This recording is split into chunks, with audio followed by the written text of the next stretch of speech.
Second स्कंद 1 अध्याय श्लोक number 2।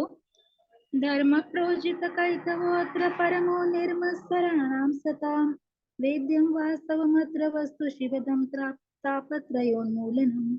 श्रीमद्भागवते महामुनिकृते किं वा परैरीश्वरः सद्योरुद्यवरध्यते अत्र पृथिवी शुश्रुभिः तत्क्षणात्। तो इस श्लोक में भगवान व्यासदेव कहते कि धर्म इसमें 4 विषयों का समावेश है। धर्म इस शब्द में धर्म, अर्थ, काम और मोक्ष। तो जो अधार्मिक, फर्स्ट पैरा में ये लिखा है कि अधार्मिक जीवन पशुओं का जीवन होता है। जैसे हम देखते हैं पशु का कहीं भी जाते हैं वो खाने पीने का ही सब सोचते हैं। तो अधार्मिक जीवन पशुओं का होता है, धार्मिक जीवन मनुष्य का होता है। धार्मिक जीवन जिम्मेदारी का जीवन होता है। तो मानव जीवन का प्रारंभ ही धार्मिक जीवन हो तो बहुत अच्छा होता है। तो इसमें महाभारत का श्लोक दिया है कि आहार निद्रा अभय मैथुनम च सामान्यमेतत् पशुभिर्नराणां धर्मो हि तेषाम् अधिको विशेषो धर्मेण हीना पशुभिर्नराणां। तो महाभारत में मीन्स ये लिखा है कि मानव जीवन में मीन्स आहार निद्रा भय और मैथुन पशु और नरों में सेम है। लेकिन धर्म मानव जीवन का प्रारंभ होता है जब वो धर्म का मीन्स धर्म मानव जीवन और पशु जीवन को अलग करता है। तो मानव जीवन में किसी भी देश में हो, इसमें इसमें हो, लेकिन धर्म का कोई ना कोई रूप रहता है। हम देखते हैं अलग अलग प्रांतों में अलग अलग धर्म है, अलग अलग देशों में अलग अलग धर्म है। तो धर्म का हेतु क्या है? धर्म का हेतु है आत्म साक्षात्कार। और धर्म का तत्व क्या है? तो धर्म का तत्व है मानव का परमेश्वर के साथ नित्य संबंध प्रस्थापित करना। तो सेकंड पैरा में लिखा है कि इस मानव जीवन में हमेशा काम तृप्ति के लिए यानी इंद्रिय तृप्ति के लिए स्पर्धा होती है, होड़ होती है। इसीलिए मनुष्य धर्म की ओर इसलिए भी मनुष्य धर्म की ओर मुड़ता है कि अनेक पुण्य कर्म के करने के कारण बाद में या धार्मिक कार्य करने के बाद में हमें अच्छी इंद्रिय तृप्ति मिलेगी। इसीलिए भी मानव मनुष्य धर्म की ओर मुड़ता है। लेकिन और धार्मिक कार्यों में हम देखते हैं कि स्वर्ग प्राप्ति हेतु ज्योतिषोम यज्ञ करते हैं, अनेक यज्ञ होते हैं। परंतु आज का मानव क्या सोचता है कि अगर इंद्रिय तृप्ति करनी है तो अन्य साधन है ना, धर्म का पालन मैं क्यों करूं? इसलिए मनुष्य धर्म की तरफ ध्यान नहीं देते। और हम प्रभुपाद जी कहते हैं कि इसलिए चर्च, मस्जिद, मंदिर यहाँ पर भी लोग ज्यादा नहीं जाते।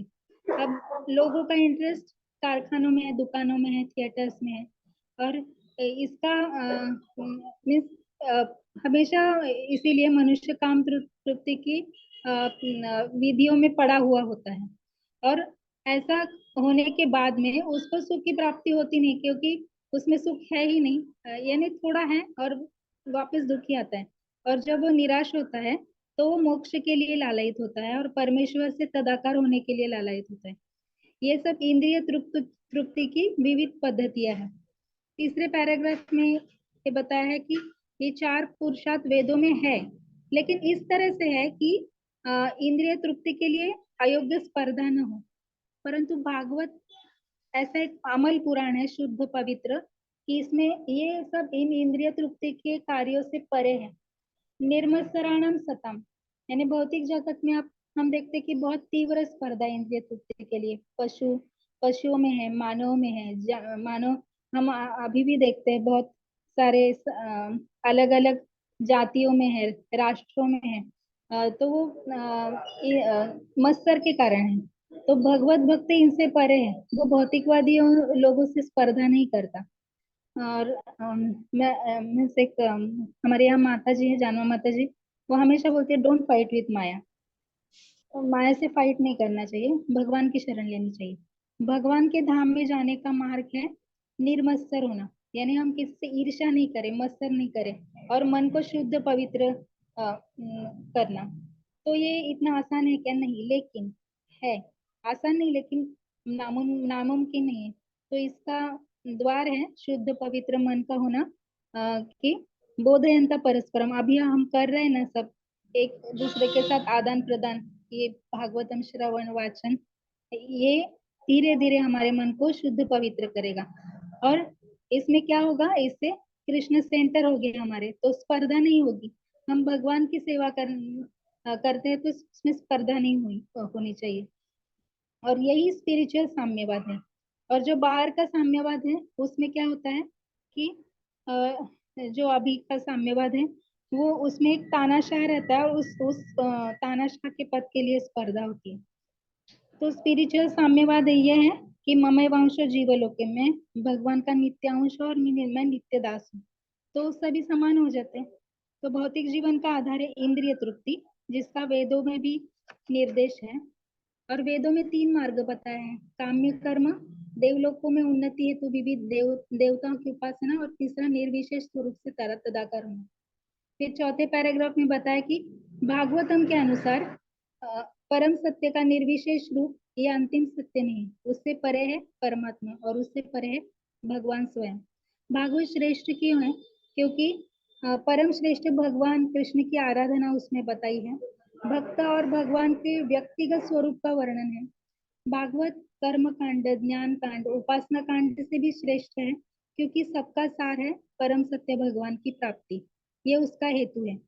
और परम सत्य भगवान की प्राप्ति जो हम कर मीन्स भागवत से होती है, तो वो भगवान सब शक्तियों के आधार है।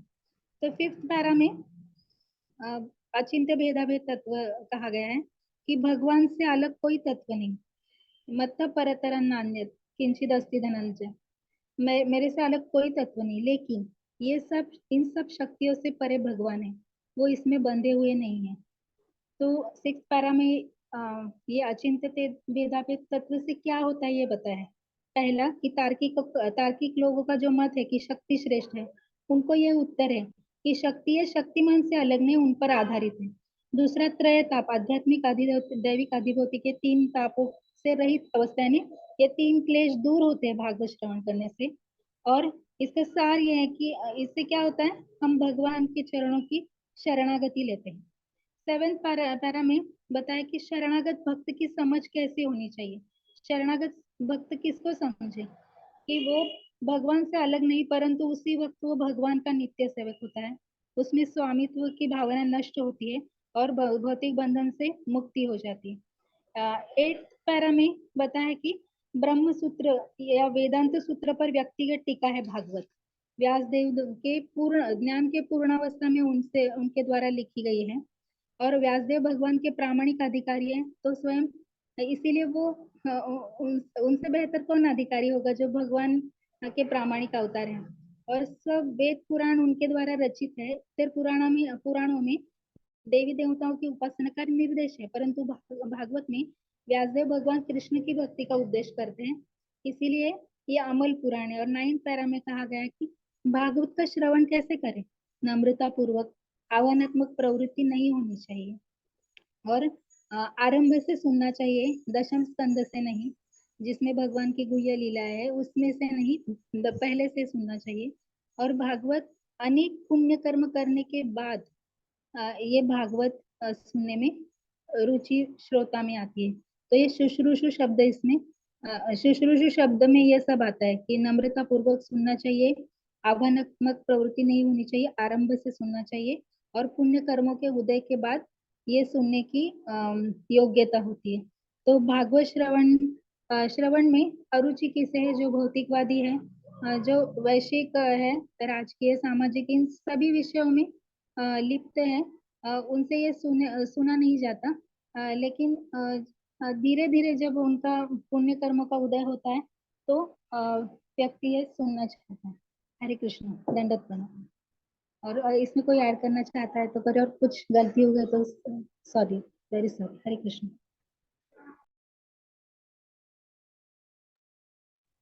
हरे कृष्णा। अब हम लोग इस श्लोक को पढ़ रहे हैं। ये पहले स्कंद का पहला अध्याय और तीसरा श्लोक है, इसमें हम लोग पढ़ रहे हैं। जो लोग पढ़ना चाह रहे हैं प्लीज हैंड रेज कर लेंगे। विद्या देवी माता जी पढ़िएगा। कृष्णा। हरे कृष्ण। ये श्रुति मंत्र बताते हैं कि प्रत्येक जीव का एक स्वाभाविक स्वरूप होता है, जिसमें भगवान के साथ एक विशिष्ट प्रकार के रस का आदान प्रदान किया जाता है। केवल मुक्त अवस्था में इस मौलिक रस का पूर्ण रूप से अनुभव हो पाता है। भौतिक जगत में रस का अनुभव विकृत रूप में होता है, जो अस्थायी होता है। इस प्रकार भौतिक जगत में रस का प्रदर्शन रौद्र, क्रोध आदि भौतिक रूप में होता है। अतएव जो व्यक्ति कार्यकलापों के मूल तत्व रूप इन विभिन्न रसों का पूर्ण ज्ञान प्राप्त कर लेता है, वही मूल रसों के छंद स्वरूपों को भौतिक जगत में प्रतिबिंबित होते समझ सकता है। विद्वान अध्येता वास्तविक रस का उसके आध्यात्मिक रूप में आस्वादन करना चाहता है। प्रारंभ में वह परमेश्वर से एकाकार होना चाहता है। इस प्रकार अल्पज्ञ अध्यात्मवादी विभिन्न रसों को जाने बिना पूर्ण आत्मा से एकाकार होने के बोध से ऊपर नहीं जा पाते। हरे कृष्ण माता जी। हरे कृष्ण माता जी। यहीं पे रुकते हैं। इसमें कुछ आप बताना चाहेंगी? आपने जो पढ़ा उसके में कुछ आप शेयर करना चाहेंगी इसमें?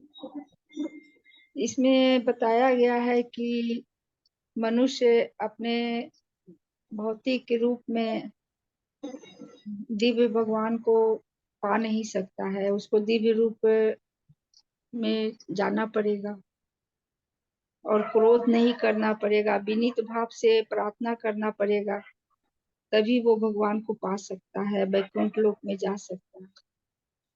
हरे कृष्ण माता जी। हरे कृष्ण। इसमें अगर इसके पहले वाला हम लोग जो पैरा है उसमें जो बताया गया है कि पूर्ण पुरुषोत्तम भगवान को समस्त रसों का निर्जर स्रोत कहा गया है, यानी कि जो भगवान कृष्ण का स्वरूप है उसी में से ही सारे हम जो रस है उनका अनुभव कर पाते हैं। अगर हम राम जी का भी उदाहरण लेते हैं तो राम जी भी पूरी तरह से श्रृंगार रस का अनुभव नहीं, रस का अनुभव नहीं करा पाते, या मैत्री रूप में देखें तो पूर्ण रूप से वो नहीं करा पाते। जैसे ग्वाल बाल थे कृष्ण के रूप में, तो वो चाहे उनके कंधे पे चढ़ जाए, उनके जूठन खा लें, किसी भी तरह का जो आदान प्रदान था रस का, तो वो कृष्ण ही कर पाते थे। और श्रृंगार रस का जो था कि जैसे राम जी जब अरण्य वन में गए थे तो वहां के जो ऋषि मुनि थे वो भी उनके रूप से आकृष्ट हो गए थे। तब भगवान ने उनसे अपने मन में ही कहा था कि मैं इस जो त्रेता युग में तो मैंने एक पत्नी व्रत का लिया हुआ है, तो मैं जब द्वापर युग में आऊंगा तब मैं आपकी इच्छा की पूर्ति करूंगा। तो वो तो ऋषि गोपी बन करके इस तरह से उनका अवतरण हुआ था। तो इसमें यही बताया जा रहा है कि पूर्ण रस के जो आगार है वो भगवान है, तो उन्हीं के साथ हम सारे रसों का आदान प्रदान पूर्ण रूप से कर पाते हैं। तो प्रत्येक जीव का जो एक स्वाभाविक स्वरूप है, अगर हम लोग अपनी अपनी भी भावनाएं देखेंगे तो हम सबकी भावनाएं कृष्ण के लिए अलग रहती, भगवान के लिए अलग अलग रहती। कोई दास्य भाव में भगवान की सेवा करना चाहता है, कोई वात्सल्य रस में सेवा करना चाह रहा है, कोई माधुर्य रस में करेगा, तो कोई शांत रस में करेगा। इस तरह से अलग अलग रसों में सबका आदान प्रदान होता है। और उसमें आगे बता रहे हैं कि अगर हम मुक्त अवस्था में हैं, मुक्त अवस्था यानी कि अगर हम अपने आप को शरीर नहीं, आत्म साक्षात्कार हमने कर लिया है, हम अपने आप को शरीर नहीं मान रहे, अपने आप को भगवान के सेवक के रूप में समझ जाते, अपने वास्तविक स्वरूप से हम परिचित हो जाते हैं, तभी हम पूर्ण रस का आदान प्रदान भगवान के साथ कर पाते हैं। नहीं तो हमारी भावनाएं जो होती हैं वो विभक्त रहती हैं। हम अपने जो शरीर के रिश्ते हैं उनसे भी थोड़ा सा हमारा रसों का आदान प्रदान इधर ज्यादा होने लग जाता है। तो हम पूर्ण रस का अनुभव तभी कर पाते हैं जब हम देहात्म बुद्धि से अलग होते हैं, कि हम अपने आप को मुक्त अवस्था में कर लेते हैं, तभी हम भगवान के साथ पूर्ण रस का आदान प्रदान कर लेते हैं। भौतिक जगत में बता रहे हैं कि रस का अनुभव जो होता है वो विकृत रूप में होता है। तो कोई इसको बताना चाहेगा कि भौतिक जगत में रस का अनुभव विकृत रूप क्या कहा जा रहा है इसमें? क्रोध कहा जा रहा है। और काम वासना। हरे कृष्ण। हरे कृष्ण। इंद्रिय तृप्ति वाला, जो काम वासना वाला। देख कृष्णा, हम लालायित रहते हैं हर चीज को, इंद्रिय अतृप्त रहती हैं, हर चीज पाने के इच्छुक रहते हैं और कभी संतुष्ट नहीं हो पाते भौतिक जगत में अगर डूबे रहते हैं। उसमें हमारा स्वार्थ आ जाता है, सब में बीच में जो भी होते हैं, लोभ है, मतलब हमारे स्वार्थ की वजह से उसका स्वरूप जो होता है वो बिगड़ जाता है। जी, जैसे कि जो 5 रस मेन रस हैं, तो उनको भी हम अगर देखें, तो अगर हम वात्सल रस का भी देखें, अगर हमारे बच्चे भी हैं तो हम उनसे प्रेम कर रहे हैं, लेकिन एक सीमा के बाद फिर आने के बाद फिर थोड़ा सा टकराव की स्थिति आदि, बच्चे हमारा कहना नहीं मान रहे, वो अपने मन की कर रहे हैं, तो वो भी थोड़ा सा विकृत भाव हो जाता है।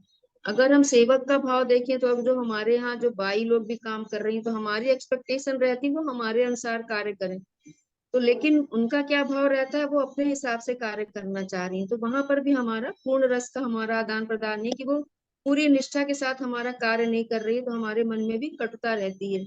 अगर इसी तरह साख्य भाव का देखें, मैत्री का, तो जो भी हमारा मित्र है, तो अगर हमारा निस्वार्थ भाव है तब तो हमारी मैत्री चलती है, लेकिन जो भौतिक जगत है यहाँ विकृति है, जब तक हमारा एक दूसरे के साथ हमारा कुछ आदान प्रदान हो रहा है तब तक तो ठीक है, लेकिन फिर आगे आगने के बाद अगर हमारा उनसे कोई हमारी इच्छा की पूर्ति नहीं हो रही या हमारे अनुसार वो कार्य नहीं कर रहा, तो फिर उसमें हमारी मैत्री में भी कटुता आ जाती है। इसी तरह से पति पत्नी के भी संबंध में देखें, तो एक सीमा के बाद फिर थोड़ा सा टकराव की स्थिति आती है। तो कोई भी रस जो हम लोग देखते हैं भौतिक जगत में, तो वो उसका थोड़े समय के बाद वो विकृत रूप धारण कर लेता है, यानी कि वो पूर्ण रस हमको नहीं दे पाता है। लेकिन भगवान का रस ऐसा है कि वो सदैव हमको पूर्णता प्रदान करता है, पूर्ण भाव में रहता है, भगवान भी वैसे ही हमको आदान प्रदान करते हैं। तो इसमें यही बता रहे हैं कि भौतिक जगत में रस का प्रदर्शन रौद्र क्रोध आदि रूपों में हो जाता है। तो जब ये जैसे बता रहे हैं कि उपासना, सेवा, मैत्री, वात्सल्य तथा दाम्पत्य प्रेम, अगर ये 5 अनुपस्थित हो जाते हैं, तो वो हमारा जो प्रेम का जो भाव है वो फिर रौद्र रूप धारण कर लेगा या उपेक्षित हो जाएगा, विभत्स रूप धारण कर लेगा। कभी कभी हम देखते हैं पति पत्नी में भी इतना टकराव की स्थिति आ जाती है कि वो अलग हो जाते हैं, और फिर कभी कभी हत्या तक हो जाती है इस तरह। तो ये विभत्स रूप भी धारण कर लेता है। तो ये जो रस है, 5 रस जो बताए गए हैं, ये अगर नहीं रहते हैं, तो मेन जो हमारा रहता है कि हम अगर किसी की उपासना कर रहे हैं, सेवा कर रहे हैं, मैत्री, निस्वार्थ भाव हमारा अगर रहता है, जैसे भगवान के साथ हमारा आदान प्रदान, तभी हमारा जो जो पूर्णता है रसों की वो हम प्राप्त कर पाते हैं। अन्यथा ये हमारा भौतिक जगत में विकृत ही रहता है। तो भगवान के साथ जो हमारा संबंध है वही हमको पूर्णता देता है, क्योंकि ये हमारा शाश्वत संबंध है भगवान का। तो भगवान के साथ जब हम लोग आध्यात्मिक जगत में भी रहते हैं, तो आध्यात्मिक जगत में भी हमारा सेवक का ही भाव रहता है। हम भगवान की सेवा कैसे करें, बस वहां पर अंतर सिर्फ इतना रहता है कि वहां पर हम जिस स्वरूप में भगवान की सेवा करना चाहते हैं, तो हम वो स्वरूप धारण कर लेते हैं। ऐसा नहीं है कि अगर हम वहां पे वृक्ष बने हुए हैं तो लाखों करोड़ों वर्षों तक हम वृक्ष ही बने रहेंगे, ऐसा नहीं होता। वहां पर हमारे ऊपर निर्भर है कि हम जैसा जिस भाव से सेवा करना चाहेंगे वो स्वरूप हम प्राप्त कर सकते हैं और भगवान की सेवा कर सकते हैं। फिर आगे है इसमें कि अतएव जो व्यक्ति कार्यकलापों के मूल तत्व रूप इन विभिन्न रसों का पूर्ण ज्ञान प्राप्त कर लेता है, वही मूल रसों के छद्म स्वरूपों को भौतिक जगत के प्रतिबिंबित होते समझ सकता है। कि जो हमारे मूल रस है, यानी कि हम अगर वहां देख रहे हैं आध्यात्मिक जगत में जो हमारे बिल्कुल शुद्ध रूप में है, वो जब भौतिक जगत में आते हैं तो उनके ऊपर एक आवरण पड़ जाता है, तो वो यहाँ पर विकृत रूप धारण कर लेते हैं। और इसको हम ऐसे समझ सकते हैं कि जैसे कि सूर्य की किरण आ रही है, धरती पर आ रही है, तो धरती पर आकर के जब उसके, या तो हम सूर्य की किरण के सामने आ गए या कोई ऑब्जेक्ट कोई और आ गया, तो उसके पीछे काला हो जाता है, यानी कि हमारी परछाई या उस ऑब्जेक्ट की परछाई आ जाती है। तो ऐसा नहीं है कि सूर्य की किरण बाधित होकर के वहां से आ रही है। इसी तरह से जो भगवान के गुण हैं वो भी हम तक पूर्णता रूप से आते हैं, शुद्ध रूप में ही आते हैं, लेकिन जैसे ही माया का आवरण आता है, हरे कृष्णा, म्यूट कर लीजिए प्लीज। जैसे ही माया का आवरण हमारे जो शुद्ध रूप में आता है, मौलिक स्वरूप में आ जाता है, वैसे ही हमारे जो गुण हैं वो विकृत रूप धारण कर लेते हैं। भगवान से तो पूर्ण शुद्ध के रूप में ही सारे गुण आ रहे हैं, लेकिन यहाँ आने के बाद वो हमारे विकृत हो जाते हैं। तो पूर्ण रसों का आदान प्रदान जो होता है, यानी कि जब हम अपना जो भौतिक जगत का जो स्वरूप है हमारा, ये शरीर से हम पूर्ण रूप से मुक्त हो जाते हैं, मुक्त अवस्था में अपने आप को ले आते हैं, तब हम भगवान के साथ जो भी रस होगा उसको हम पूर्णता से प्राप्त कर पाते हैं। तो उसमें फिर आगे है कि प्रारंभ में जो है कि परमेश्वर से एकाकार होना चाहता है, इस प्रकार अल्पा के अध्यात्मवादी विभिन्न रसों को जाने बिना, जो इसमें मायावाद के बारे में बता रहे हैं कि मायावादी जो बहुत ज्यादा ऊब जाते हैं, वो ध्यान करते हैं, साधना करते हैं और फिर ऊबते हैं कि अपने इस जीवन से नहीं अच्छा, कि वो भगवान में मिल जाना चाहते हैं, कि विलीन अपने आप को, पूरा जो अस्तित्व है वो समाप्त कर देना चाहते हैं। लेकिन वो इस बात से अनभिज्ञ रहते हैं कि अगर हम आध्यात्मिक जगत में जाएंगे तो वहां पर हमको पूर्णता रूप से सुख मिल सकता है। तो जो ये रस है, उस रस को ये कभी समझ ही नहीं पाते, क्योंकि वो अपने आप को भगवान में विलीन करना चाहते हैं, या कि अपने आप को ही भगवान समझ कि ये शरीर हम छोड़ेंगे, हम भी भगवान बन जाएंगे। तो जब वो भगवान बनने की कोशिश करते हैं तो वो भगवान के साथ आदान प्रदान नहीं कर पाते और वो सुख की अनुभव नहीं कर पाते जो वास्तविक तौर पर भक्त और भगवान के बीच में होता है, सेवक और दास के बीच में होता है। इन रसों का वो अनुभव कभी भी नहीं कर पाते, वो समझ नहीं पाते कि हाँ, पूर्णता कहाँ पर हमको मिल रही है, पूर्ण सुख हमको कैसे मिल पाएगा। तो वो इन चीजों का कभी भी रसास्वादन नहीं कर पाते हैं, क्योंकि वो विलीन होना चाहते, क्योंकि भगवान का स्वरूप को मानते नहीं है, निराकार मानते हो, निराकार से हमारा आदान प्रदान नहीं हो पाता, वो उसमें मर्ज होना चाहते हैं और पूर्ण सुख की अनुभूति कभी नहीं कर पाते हैं। हरे कृष्णा, कोई और ऐड करना चाहेगा इसमें?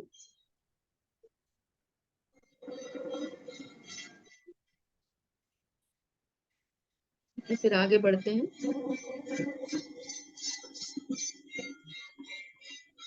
जयप्रकाश प्रभु जी पढ़िएगा।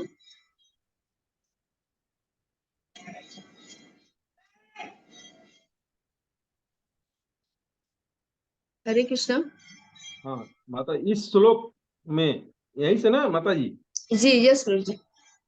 इस श्लोक में यह निश्चित रूप से कहा गया है कि वह आध्यात्मिक रस जिसका आस्वादन मुक्त अवस्था में किया जाता है, श्रीमद् भागवत के साहित्य में अनुभव किया जा सकता है, क्योंकि यह वैदिक ज्ञान का पक्व फल है।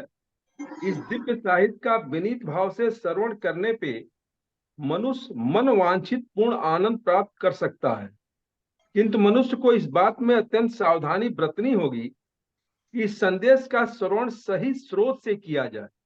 श्रीमद् भागवत को पूर्णतया उपयुक्त स्रोत से ही प्राप्त किया गया है। इसे बैकुंठ लोक से ले आने वाले नारद मुनि हैं, जिन्होंने इसे अपने शिष्य श्री व्यास देव को प्रदान किया। श्री व्यास देव ने इस संदेश को अपने पुत्र सुखदेव गोस्वामी को प्रदान किया। फिर उन्होंने इसे महाराज परीक्षित को उनकी मृत्यु के केवल 7 दिन पूर्व प्रदान किया। श्री सुखदेव गोस्वामी अपने जन्म से ही मुक्त आत्मा थे, यहाँ तक कि वे अपनी माता के गर्भ में ही मुक्त थे। जन्म के पश्चात उन्हें किसी प्रकार की आध्यात्मिक शिक्षा ग्रहण नहीं करनी पड़ी। जन्म के समय कोई व्यक्ति न तो लौकिक दृष्टि से न ही आध्यात्मिक दृष्टि से कुशल होता है, किंतु पूर्ण रूप से मुक्त आत्मा होने के कारण श्री सुखदेव गोस्वामी को आध्यात्मिक साक्षात्कार के लिए किसी प्रकार की विकास विधि का अनुसरण नहीं करना पड़ा, अपितु तीनों गुणों से परे पूर्ण रूप से मुक्त पद पर स्थित रहकर भी वे उन पूर्ण पुरुषोत्तम भगवान के इस दिव्य रस के प्रति आकर्षित हुए, जिनकी अर्चना मुक्त जीवों द्वारा वैदिक मंत्रों से की जाती है। परमेश्वर की लीलाएं मुक्त जीवों को संसारी लोगों की अपेक्षा अधिक आकर्षक लगती है। भगवान किसी भी दृष्टिकोण से निराकार नहीं है, क्योंकि दिव्य रस की निष्पत्ति केवल व्यक्ति के साथ ही संभव है। हरे कृष्ण माता जी। हरे कृष्ण प्रभु जी। इस श्लोक में भी अब यही बता रहे कि आध्यात्मिक रस जिसका आस्वादन मुक्त अवस्था में भी किया जाता है। ऐसा नहीं है कि अगर हम मुक्त हो गए हैं तो ये रस जो है वो समाप्त हो जाते हैं। मुक्त अवस्था में तो हम और अच्छे से उन रसों का आदान प्रदान भगवान के साथ कर सकते हैं, क्योंकि हमारी जो भौतिक जो विसंगति है, भौतिक जो अवगुण है, वो हमारे छूट जाते हैं। तो हम जो आस्वादन है वो हम पूर्ण रूप से भगवान के साथ कर पाते हैं। भगवान के साथ हमारा जो रिश्ता है वो और प्रगाढ़ हो जाता है जब हम मुक्त अवस्था में आते हैं। श्रीमद् भागवतम के लिए बताया गया है कि ये जो भागवतम है ये पूर्ण रूप से भगवान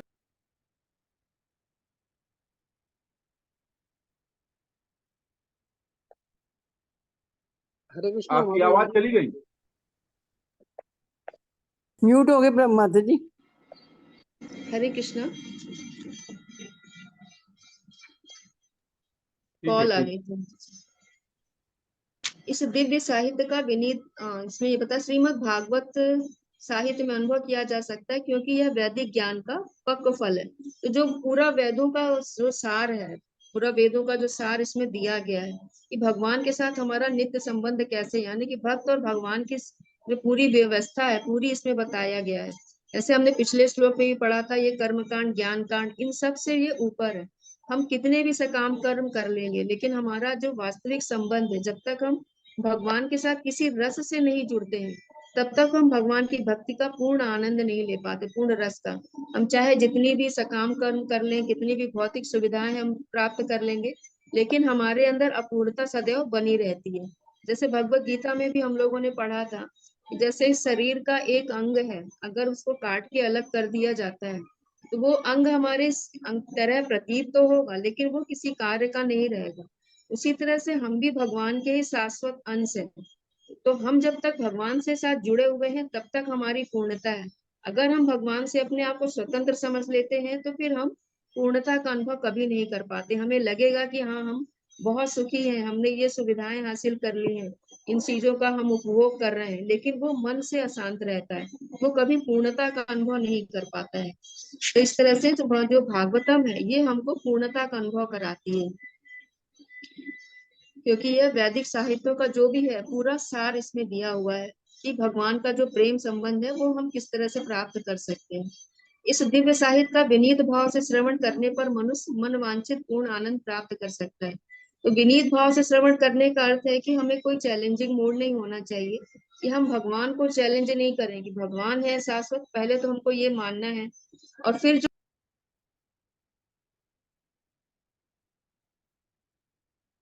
म्यूट हो गए माता जी। प्रामाणिक म्यूट हो गए। तो प्रामाणिक स्रोत इसीलिए बार बार कहा जाता है कि अगर हम प्रामाणिक स्रोत से नहीं सुनेंगे तो हम जो रसास्वादन करना चाह रहे हैं, क्योंकि सबके भाव अलग अलग होते हैं। अब कुछ लोग हैं जैसे इसमें भगवत गीता में भगवान ने इसमें बताया कि मैं ब्रह्म हूँ, यानी कि ब्रह्म का भगवान का जो तेज है वो भी मैं हूँ। लेकिन कुछ लोग उसी को ही धार बना लेते हैं क्योंकि उनका भाव है निराकार का, तो वो निराकार की ही पूरी उसमें व्याख्या कर देंगे। इस तरह से उनका भाव अलग हो जाता है, तो वो ये व्याख्या प्रामाणिक नहीं होती। प्रामाणिक स्रोत कौन से हैं? जो भक्ति योग के प्रामाणिक स्रोत हैं। वो 4 स्रोत ही हैं, हमारे 4 संप्रदाय हैं भक्ति योग के, उसमें से हमको, यानी कि जो भगवान को पूर्णता रूप से मान रहे हैं, जो भगवान को भी एक व्यक्ति के रूप में स्वीकार करते हैं, दिव्य स्वरूप में स्वीकार करते हैं, तो ऐसे लोगों की हमको टीकाएं पढ़नी है। अन्यथा जो अन्य शास्त्र हैं, जो अन्य लोगों ने लिखी हुई हैं, तो उनको हमको नहीं पढ़ना, क्योंकि हमारा वो तो खुद विकृत रूप से वो सुन रहे हैं, समझ रहे हैं, लिख रहे हैं, तो हमारी भी बुद्धि को वो फेर देंगे। इसलिए हमको उस तरफ से नहीं जाना चाहिए। जो लोग भगवान को भगवान मान रहे हैं, उनके दिव्य स्वरूप को पूर्ण मान रहे हैं, उन्हीं की जो हमको व्याख्या है उनको ही हमको सुनना चाहिए। इसलिए प्रभुपाद जी ने भी इसमें बार बार इस बात को बहुत बार लिखा है कि प्रामाणिक स्रोत से ही हमको सुनना चाहिए।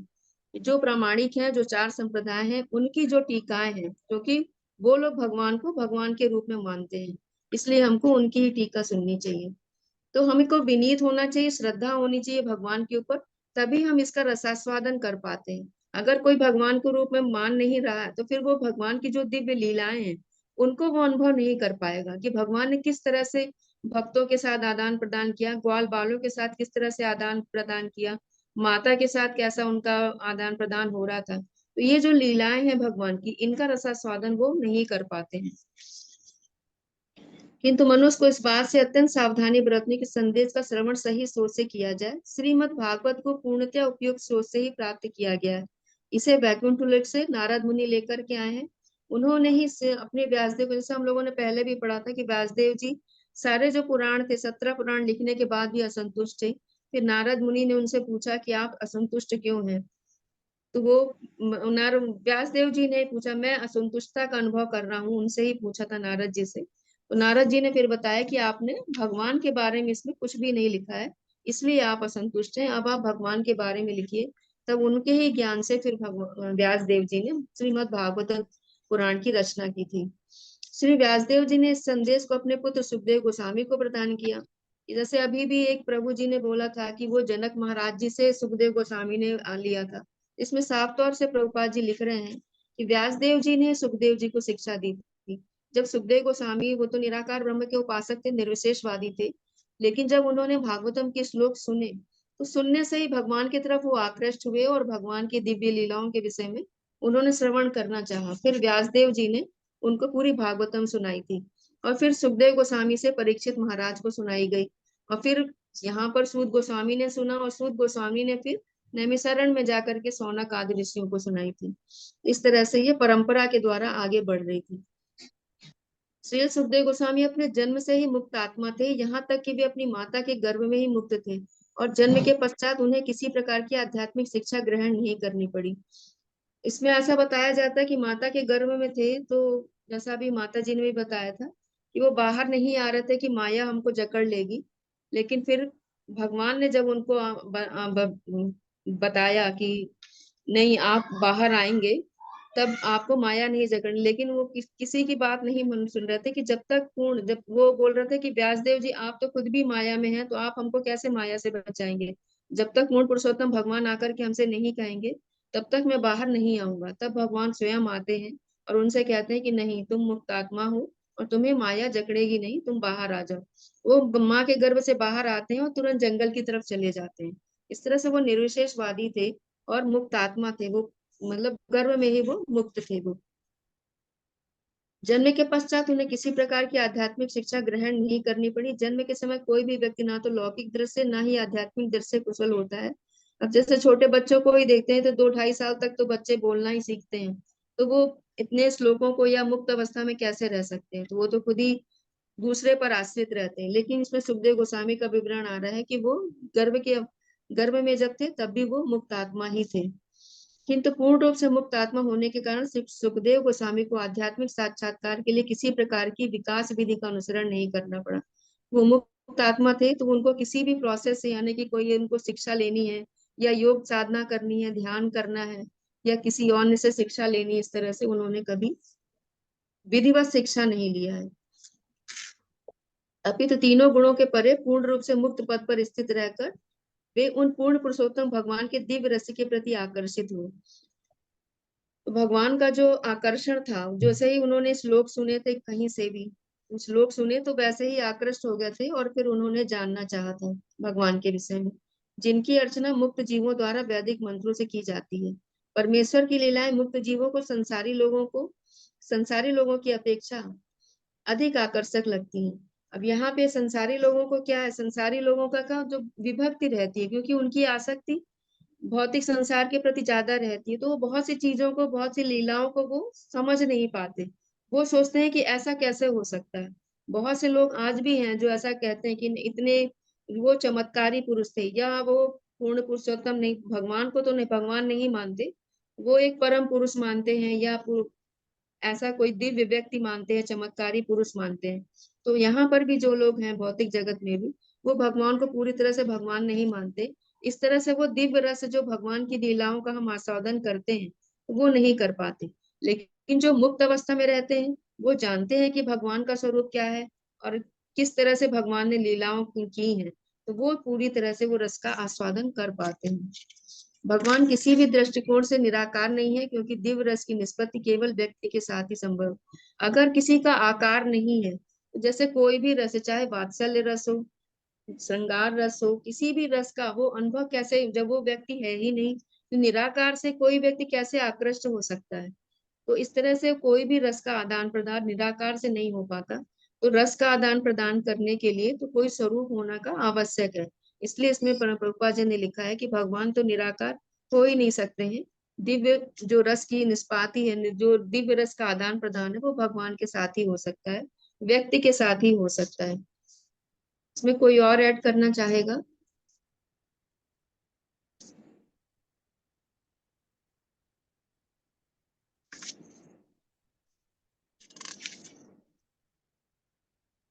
दादाजी यहाँ पे जो है जी नारद मुनि से व्यास देव जी को मिला है, ये वहीं पे स्पष्ट हो जाता है कि जो लोग इस भाव में लगे हुए हैं भगवान को समझने में और इनके लीलाओं में ओतप्रोत होने के लिए, क्योंकि यहाँ एक सब साफ शब्दों में विनीत भाव से, जब हम श्रद्धा भाव से किसी चीज को देखते हैं तो उसमें हम पॉजिटिव चीज ही देखते हैं, हमारे मन में कभी विचार नहीं आते हैं ऐसे। और इसी पे एक बात कही जाती है, सरल सेवा साधना, और ये IIM कलकत्ता में ये मूल तत्व है, वहां के बोर्ड पर लिखा हुआ कि कोई भी सेवा, हमारा जो हम भोजन करते हैं वो भी एक सेवा अपने शरीर की करते हैं भोजन से, उसमें हम कभी भी उससे क्या नुकसान होगा फायदा नहीं सोचते, हम पहले लेते हैं। और उस सेवा भाव को जब हम साधना बना लेते हैं तो रूखी सूखी रोटी भी हमारे शरीर के लिए एक अलग अनुभूति देती है। वही चीज यहाँ कहा गया है कि ये विनीत भाव से, श्रद्धा भाव से कोई चीज सरलता से हम जब करते हैं तो उसका प्रतिफल हमें हमेशा, उसका रस का आस्वादन हमेशा मिलता रहता है। तो भगवान से भी हमको अटैच अगर होना है ही है तो ये चार संप्रदाय के बीच में हम लोग संजोग से प्रभुपाद जी के द्वारा एक ऐसा माध्यम मिला। जहां तक मैं अपने बारे में बात कर रहा हूं, क्योंकि इसके पहले मैं स्वामी अड़गानंद जी का मैं पढ़ता था गीता, भगवत गीता, तो वो कहते थे कि सब हमारी आंतरिक प्रवृत्ति हैं, ये कहीं कोई महाभारत नहीं हुआ बाहर, ये सब हमारे अंदर की लड़ाई है। तो उनका अपना भाव था, लेकिन संजोग से मैं इस कान में जब जुड़ा आप लोगों के माध्यम से, तब स्पष्ट हुआ कि नहीं, ये सारी चीजें एक परंपरा के तहत ऐसी आ ही नहीं रही हैं। जिन लोगों ने इसकी शरणागत हुए हैं, तो आज पिछले 70 सालों में हजारों ऐसे संत के तरफ चले गए हैं जिन्होंने करोड़ों करोड़ों रुपए पैकेज को छोड़ दिया और इसमें आनंद लेने लगे। और आज वो लोग आनंद ही नहीं ले रहे हैं, पूरे संसार को इस आनंद के बीच में कैसे रहना है, कैसे सीखना है, क्या पाना है, उसके बारे में भी प्रचार प्रसार कर रहे हैं। हरे कृष्णा माता जी। हरे कृष्ण प्रभु जी, आपने बहुत सही कहा कि विनीत भाव होना बहुत जरूरी है। कि अगर हम सरल होंगे, जैसे भगवान के भक्तों को अगर हम देखें तो वो बहुत सरल ही रहते हैं, यानी कि जो भाव होते हैं तो सरलता में ही उत्पन्न हो पाते हैं। अगर हम अपने आप अहम में रहेंगे, कठोरता हमारे अंदर है, तो फिर हम उन चीजों को ग्रहण ही नहीं कर पाते हैं। श्रद्धा हमारे अंदर वो आ ही नहीं पाती है कि हम उन चीजों को ग्रहण कर पाए। हम अपने आप को ही स्वामी मानेंगे, हम अपने आप को ही श्रेष्ठ मानेंगे, तो फिर हम भगवान की जो जो शिक्षा है उनको हम ग्रहण नहीं कर पाते। फिर भागवतम का जो पूर्ण रस है उसका भी आस्वादन नहीं कर पाएंगे, क्योंकि हमने सुन तो लेंगे, लेकिन चूंकि हम अपने आप को ही ज्यादा श्रेष्ठ समझ रहे हैं, तो वो पूर्ण रस जो आप बता रहे हैं कि मुक्त अवस्था में ही मिलता है, उस रस का जो निष्प्रह है वो हम नहीं ले पाते। रस है जो पूर्ण रस, उसको हम नहीं ग्रहण कर पाते हैं। और जो प्रभुपाद जी का है, तो प्रभुपाद जी का तो बहुत ही सुंदर, इसमें जो भगवत गीता भी हमने पढ़ी, इसके पहले भी हमने जो प्रभु जी बोलते हैं, कालीचरण प्रभु जी बताते हैं भगवत गीता जो गीता प्रेस की है, वो भी हमने पढ़ी, लेकिन समय काल परिस्थिति के अनुसार लिखी जाती है। तो वो भी उस समय की जो लिखी गई थी भगवत गीता, जो गीता प्रेस में छपी, तो काल परिस्थिति के अनुसार लिखी गई थी। तो वो भी ऐसा नहीं है कि हम उसको बिल्कुल कह दें कि नहीं वो अच्छी नहीं है या कुछ गलत लिखा है, ऐसा नहीं है। उसमें भी लिखा हुआ होगा, जो कि बहुत ज्यादा हमें याद तो नहीं है उसका, लेकिन हमने पढ़ी है उसको। लेकिन जब प्रभुपाद जी की हमने भगवत गीता पढ़ी थी, इसमें से हमको सार समझ में आने लगा कि हाँ, वास्तविकता में हमको क्या बताया जा रहा है। और लेकिन जब हम लोग गुरु के माध्यम से उसको समझते हैं, तब हम वास्तविक रूप से समझ पाते हैं कि हाँ, कि वास्तव में क्या कहा जा रहा है, इसमें क्या भगवान कहना चाह रहे थे। वो यथारूप जो प्रभुपाद जी ने लिखा है, कि वो यथारूप में ही हम समझ पा रहे हैं कि हाँ, प्रभुपाद जी हमको क्या कहना चाह रहे हैं इसमें, या भगवान हमसे क्या आदान प्रदान करना चाह रहे हैं। तो वो उस रस का हम आनंद उसी में ले पाते हैं। विनीत भाव होना चाहिए, प्रामाणिक स्रोत होना चाहिए, ये सब जब रहता है तभी हम उनका रसास्वादन कर पाते हैं। हरे कृष्ण। और कोई ऐड करना चाहेगा? हरे कृष्ण माता जी। हरे कृष्ण। अभी पिछले दिनों में ये रामकृष्ण भद्राचार्य जो जगत गुरु हैं, उनकी एक धर्म पर व्याख्या में आशुतोष राणा के साथ सुन रहा था। तो वहां पे उन्होंने स्पष्ट बताया कि एक शब्द आता है ईगो। जब हमारे अंदर जरा सा भी मैं की अनुभूति होती है, उसी समय ईश्वर कह देते हैं आई गो। अब अपने विचार से ही जो सोच रहे हो सोचो समझो, मैं जा रहा हूं। जो विनीत की व्याख्या थी हमने वहीं से सीखा था कि हमें हर परिस्थितियों में अपना भाव नहीं बदलना है, अगर भगवान के शरणागत रहना है तो। अगर कहिएगा तो उस लिंक को मैं भेज दूंगा, वो 22 मिनट का वीडियो है जो धर्म को कैसे हम ग्रहण करें इस पे है। हरे कृष्ण भेजिएगा माता। प्रभु जी, भेज दीजिएगा। मैं भेज दिया, आप अपना लिंक देखिएगा, चला गया। हरे कृष्ण माता जी। हरे कृष्ण। हाँ माता जी, हो सकता मेरा ये पूछना गलत हो तो माफ करना। ये जो इसमें व्यासदेव जी का लिखा है, तो उससे पहले शंकर जी ये पार्वती जी को सुना रहे थे ना कथा, जो सुखदेव वो व्यास जी के पत्नी के उनमें चले गए, तो शंकर जी को कहाँ से ये कथा मिली? शंकर जी भी संप्रदाय में ही है ना, शिव संप्रदाय है, तो ये भगवान के द्वारा ही उनको प्राप्त है। अच्छा। ये 4 संप्रदाय जो हम लोग बार बार प्रामाणिक स्रोत बात करते हाँ हैं, तो ये 4 हाँ। संप्रदायों में ही आता है। श्री संप्रदाय, शिव संप्रदाय, रुद्र संप्रदाय और ब्रह्म संप्रदाय। तो इसमें जो शिव संप्रदाय, इन चारों को भगवान ने ही शिक्षा दी है।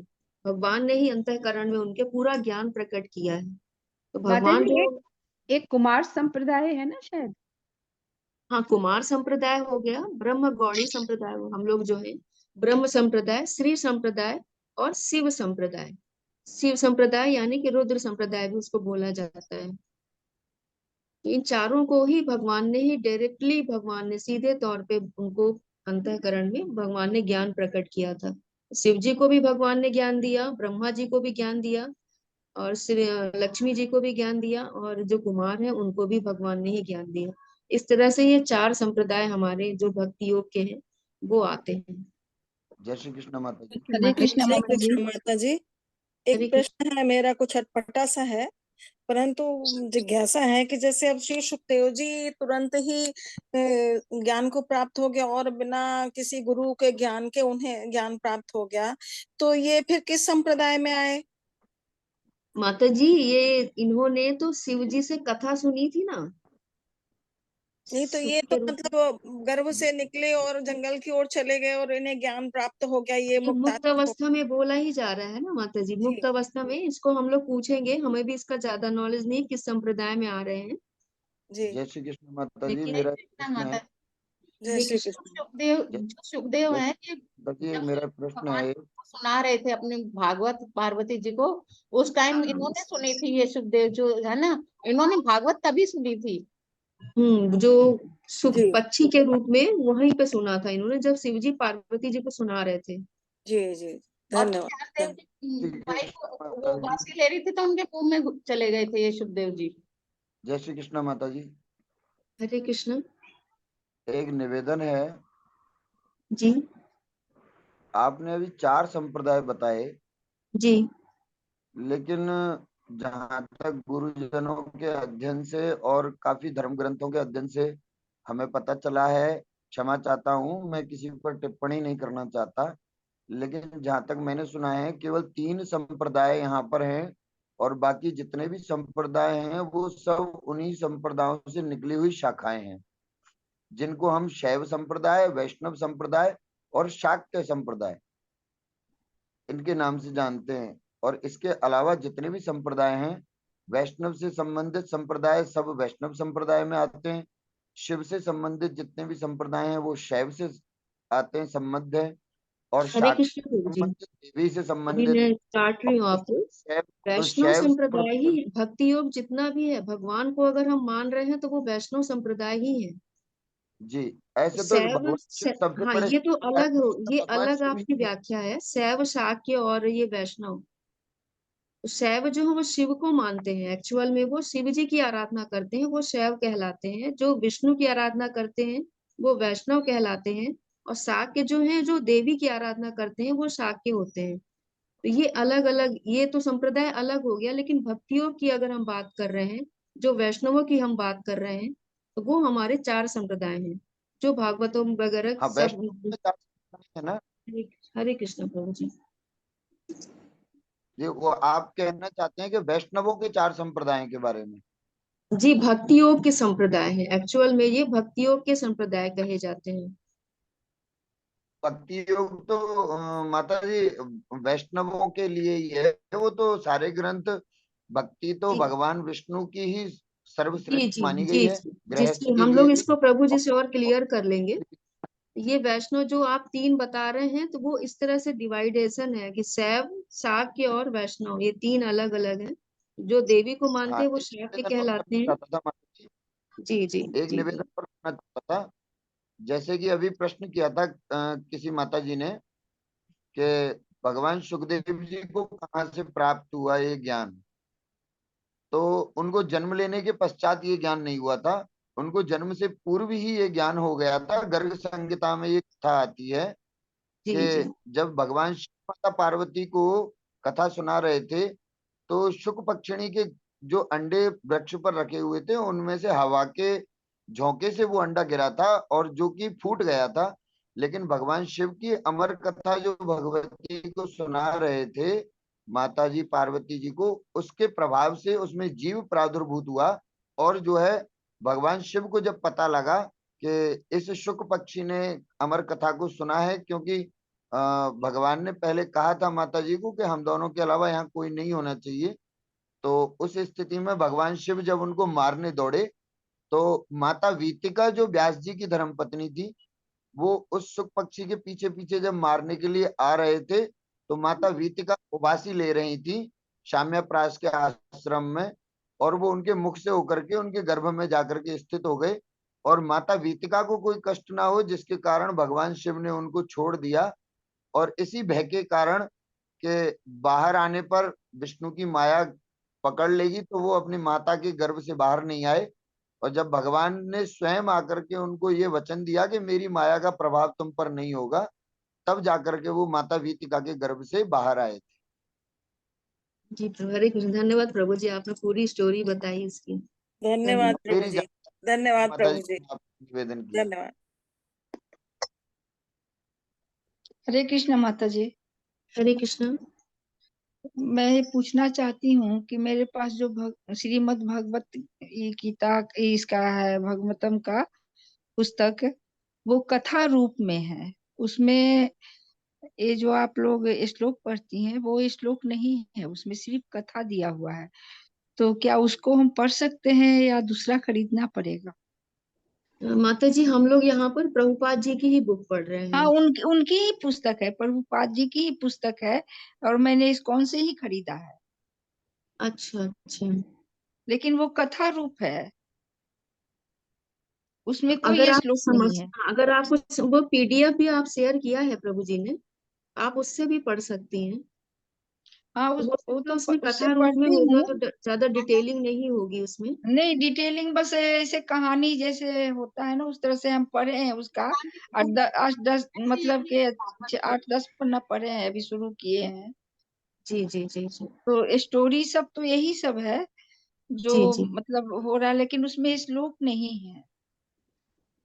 हाँ, तो श्लोक तो खैर माता प्रभु जी शेयर कर रहे हैं, तो आप श्लोक उससे पढ़ सकती हैं। अगर पूरी ऐसी बुक है तो आप श्लोक बुक इससे पढ़ सकती हैं जो प्रभु जी भेज रहे हैं, और ठीक है बाकी माता अपना जी। आप बुक से पढ़िए। एक बात और है कि कान्हा जी को चॉकलेट का भोग लगा सकते हैं, टॉफी का, नहीं बिस्किट माता का? जी, जो व्हाइट चॉकलेट है उसी का भोग लगता है। बाकी अच्छा, जो चॉकलेट ये डार्क कलर ब्राउन वाले वगैरह जो। चॉकलेट, हाँ, उनका नहीं लगता। अच्छा, बिस्किट का? बिस्किट भी आपने घर में बनाया हुआ है तो वो भोग लगा देते हैं, या तो प्योर बेकरी हो जो जहाँ पे एग वगैरह कुछ इस्तेमाल नहीं हो रहा हो।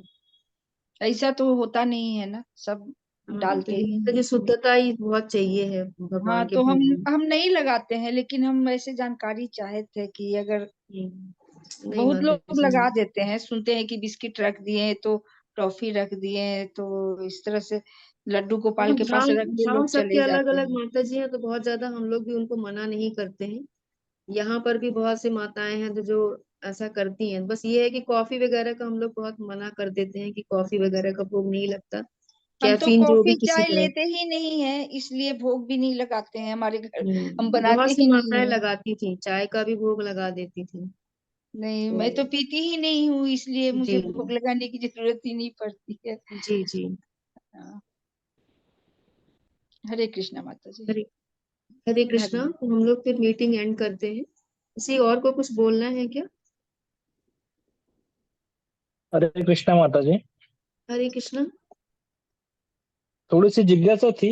मतलब ये सुखदेव जी बोल रहे थे जन्म से पहले ही मुक्त थे और बाद में भी मुक्त ही थे, तो ये मुक्ति का मतलब क्या है? मतलब जब भी आदमी मनुष्य जन्म लेता है तो वो मुक्त नहीं होता, इसलिए मनुष्य योनि में आके फिर मुक्ति के लिए कार्य करता है या फिर आराधना करता है, तो फिर ये मुक्त मुक्त थे का अवस्था, मतलब क्या होता है? मुक्त अवस्था का अर्थ हो गया जो तीनों गुणों से परे रहे। तीन गुण वो उनको माया बिल्कुल माया नहीं, से माया मुक्त का थे, असर नहीं माया आता। से मुक्त थे। प्रकृति का जो तीन गुण है सत रज तम, इनसे परे रहते हैं, शुद्ध अवस्था में रहते हैं वो।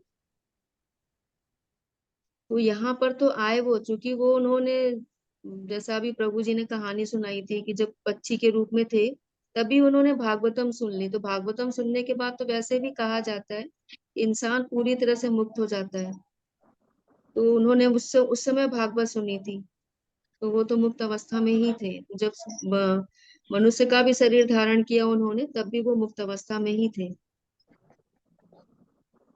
मुक्त अवस्था का अर्थ यही हो गया जो तीनों गुणों से, प्रकृति के जो तीन गुण हैं सतरस्तम, इनसे परे रहते हैं, शुद्ध अवस्था में रहते हैं, वो होते हैं मुक्त अवस्था। जय श्री कृष्ण माता जी। हरे कृष्ण।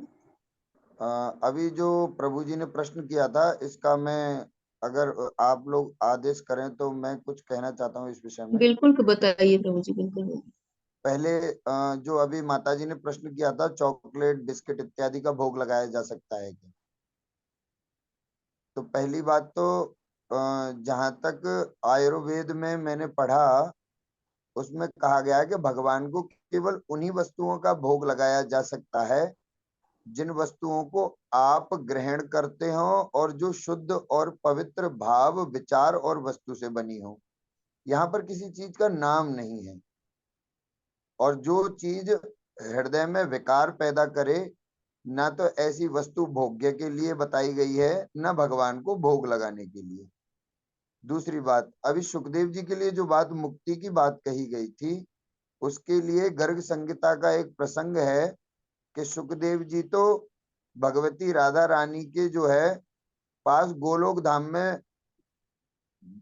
विश्राम करते थे, वहीं उनकी सेवा करते थे, और भगवती राधा रानी ने उनको भूमि पर आकर के भागवतम का प्रचार प्रसार करने के लिए आज्ञा दी, जिसका माध्यम भगवान शंकर की कथा बनी, और वो जन्म से ही मुक्त हैं। एक तो मुक्ति होती है कि हम किसी माध्यम से जन्म के पश्चात मुक्त हो, हरे कृष्ण लेकिन प्रभु जो जी, ये जन्म से सुख पूर्व ही मुक्त होता है। राधा रानी के तोते थे ना ये। हाँ हरे जी कृष्ण जी जी जी माता जी, बिल्कुल। जी। इसकी ये गर्ग संहिता का प्रसंग है, ये प्रमाणिक शास्त्र का प्रसंग है जिस पर प्रश्न चिन्ह नहीं लगाया जा सकता। जी जी। हाँ, बाकी तो अपनी अपनी बुद्धिजीवी सब लोग हैं, सब अपनी अपनी बुद्धि लगाते हैं। जहां तक ग्रंथ का माध्यम है, किसी भी ग्रंथ में सुखदेव जी के ये उल्लेख नहीं आया कि वो मुक्त किसी ग्रंथ को पढ़ के या भागवत के पश्चात पढ़ने के पश्चात या किसी गुरु के पश्चात जाकर के मुक्त हुए। उनके लिए तो यही कहा गया है, जब माता वीतिका के गर्भ में मुक्त, तो वो उसी समय हो जब अमर कथा से उनके जीव प्रादुर्भाव होकर के वो जो है वापस से जन्म हो गया उनका, और माता वीतिका के गर्भ में रह करके उनकी रक्षा हुई, और इसीलिए हुई कि जिससे कि भागवत का प्रचार प्रसार हो सके। जय श्री कृष्ण। और आप सभी लोग सब बुद्धिमान हैं और सब विद्वान हैं, मैं तो बहुत अबोध बालक हूँ आप सबके सामने, आप सबसे ज्ञान ग्रहण करना चाहता हूँ बस, इसीलिए अपनी जिज्ञासा प्रस्तुत कर दी, मेरे पास जो था वो मैंने बता दिया। हरे हरे कृष्ण कृष्णा प्रभु माता जी। जी, बहुत अच्छा। हरे कृष्ण। माता जी, मैं कहीं किसी प्रवचन में यह सुनी थी, ऐसे बचपन से भी सुनते आई थी कि भगवान शिव जी माता पार्वती को सुना रहे थे कहानी, और उसी में सुखदेव महाराज सुने तो उनको उनका पीछा किए कि फिर वो माता के गर्भ में चले गए।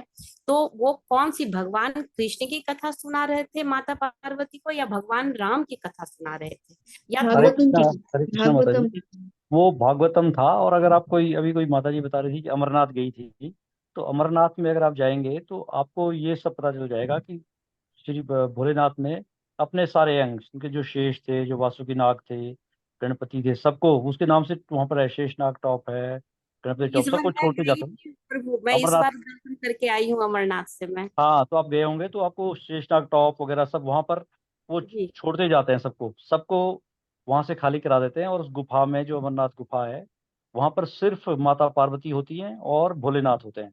जब उनको ये जी लग जाता है कि सब ये कोई नहीं है, फिर वो हम्म, सुनाते हैं उनको कहानी।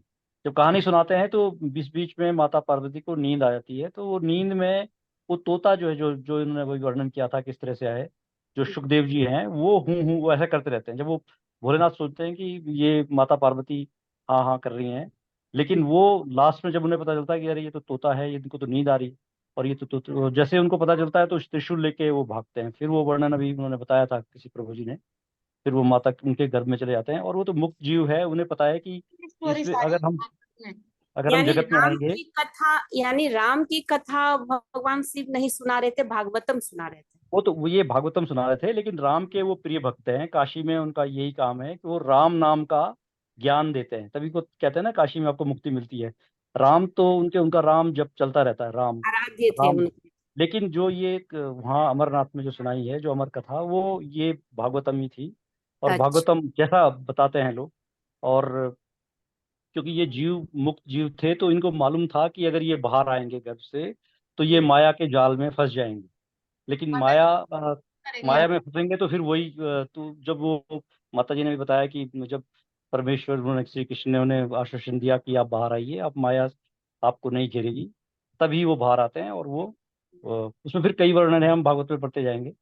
मैं हरे इसलिए कृष्ण। जानकारी जानना चाही कि मैं ये भी सुनी हूँ कि भगवान शिव माता पार्वती को राम की कथा सुना रहे थे, ऐसी नहीं, भी राम बात की है। कथा तो रामचरितमानस में आपको आएगा ना, वो तो सुनाते ही हाँ हैं। वो वो तो उनका, वो तो रामचरितमानस में परम भक्त यही हैं राम के, वो जय तो एक अलग कृष्ण। कथा है, वो वो तो है ही। काशी में शायद सुनाया था, ऐसा माता था जी की क्या? बात के लिए कुछ कहना चाहता हूँ। माता जी ने बहुत अच्छा प्रश्न किया है, राम कथा सुना रहे थे या भागवतम सुना रहे थे। जहां तक भागवतम का प्रश्न है, तो जी किसी भी प्रभु। ग्रंथ में मैंने अभी तक नहीं पढ़ा है कि कहीं पर भी ये उल्लेख आता हो कि भगवान शिव ने माता पार्वती को भागवतम सुनाई थी। वहां पर उल्लेख केवल ये आता है कि भगवती को भगवान शंकर ने अमर कथा सुनाई थी, क्योंकि भगवती ने भगवान से ये पूछा था कि भाई मेरा बार बार जन्म होता है, आपका जन्म बार बार क्यों नहीं होता, और ये आपने रहस्य मुझसे क्यों छुपाया। क्योंकि नारद जी ने ये मन में माता जी के बात डाल गए थे कि भगवान ने आपसे कुछ छुपाया है। तो जब माता जी ने उनसे निवेदन किया था, तो उन्होंने ये कहा था कि ये सब अमर कथा का प्रताप है। तो उन्होंने कहा कि ये अमर कथा मैं भी सुनना चाहती हूँ।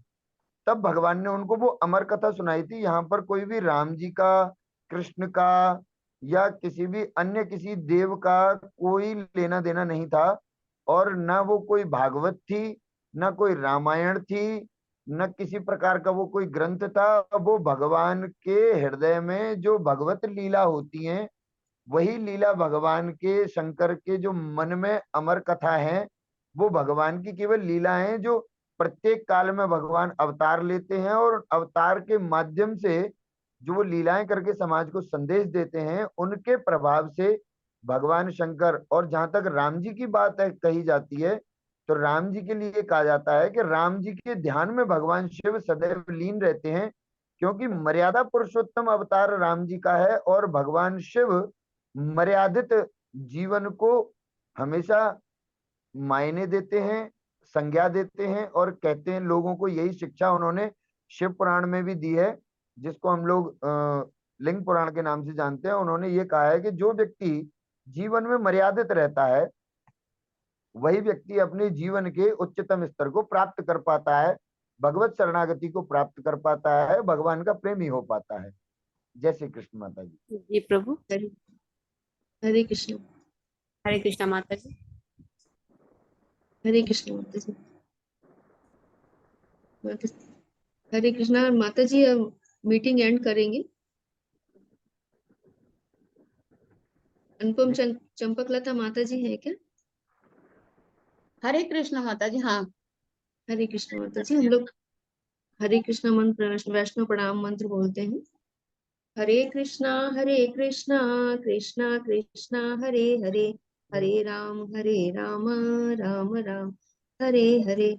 वाञ्छा कल्पतरुभ्यश्च कृपा सिन्धुभ्य एव च पतितानां पावनेभ्यो वैष्णवेभ्यो नमो नमः।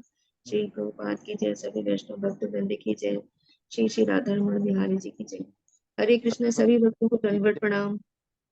हरे कृष्णा हिंदू राम सबको माता जी, दंडवत हरे प्रणाम। कृष्णा।